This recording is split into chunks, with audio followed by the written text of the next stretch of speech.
Приветствуем вас, уважаемые друзья и подписчики канала со сложным названием. Сегодня на нашем столе разборов скромный и неприметный седан Seawiz A5, но цена его всего 5700 евро. Автомобиль вполне классический для своей категории. И да, внешне он очень похож на Toyota Camry. Давайте рассмотрим данное авто прямо сейчас и постараемся понять, почему китайцы создали машину с такой внешностью. Поехали!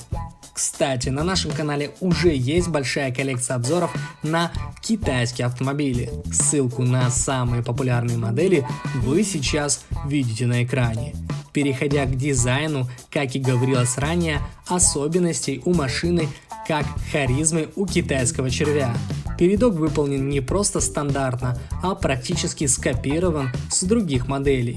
Все того же автопрома Поднебесной и Японии. Передний бампер вполне массивный, посередине него базируется решетка радиатора, тоже немалых размеров. Снизу между решеткой и бампером есть декоративная планка, которая придает передку авто улыбку. Вместе с немного скошенными фарами передок так и тянет назвать улыбальником. Кстати, в радиаторной решетке планки толстые и хромированные, а сама она расширяется в верхней части до самых фар. По бокам бампера есть небольшие воздухозаборники.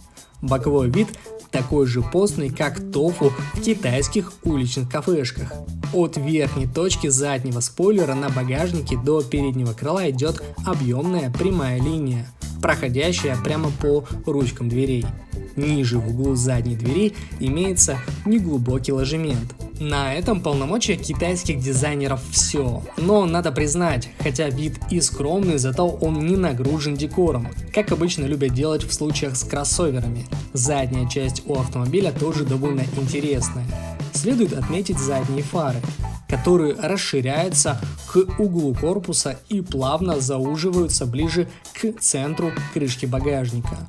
Бампер большой, но не массивный. Отсутствие выступов на нем делают его практически частью кузова, что смотрится вполне себе скромно и аккуратно.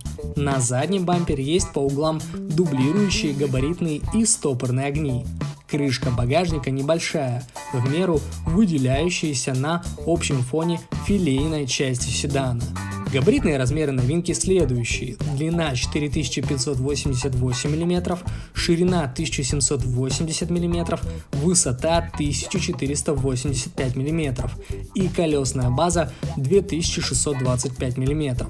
Тормоза по кругу дисковые, спереди с вентиляцией. А вот салон потребителям Китая пришелся не по вкусу. В целом связано это не с эргономикой, а именно с отделкой.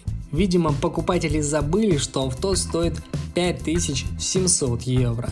Слишком объемные сегменты из эко-кожи больше напоминают диван, нежели салон современного автомобиля. Где-то в комментариях салон даже сравнили с кишкой. Но дабы не портить аппетит, не будем вдаваться в такие подробности.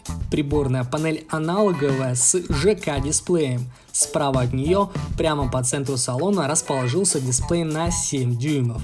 Под ним воздуховоды кондиционера, а еще ниже управление функционалом салона и селектор коробки передач в виде рычага с круглым оголовьем. Кстати, по функционалу комфорта здесь мы получим кондиционер ручного типа, центральный замок, дистанционное управление замком, запуск двигателя без ключа, доступ в салон без ключа, круиз-контроль. Мало, но что есть, то есть. Хотя бы не положили в багажник двух китайцев, уже хорошо. Под капотом у Seawiz A5 установлен 1,5-литровый атмосферный двигатель мощностью 120 лошадиных сил и с крутящим моментом 143 ньютон-метра. Крышка багажника открывается заведением ноги под бампер.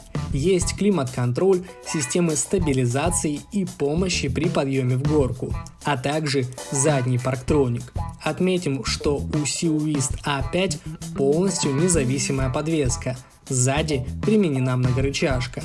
Помимо механической коробки передач на 5 ступеней для седана предложен вариатор. Средний расход по паспорту на механике 6 литров, а с вариатором 7 литров 92 бензина на 100 километров.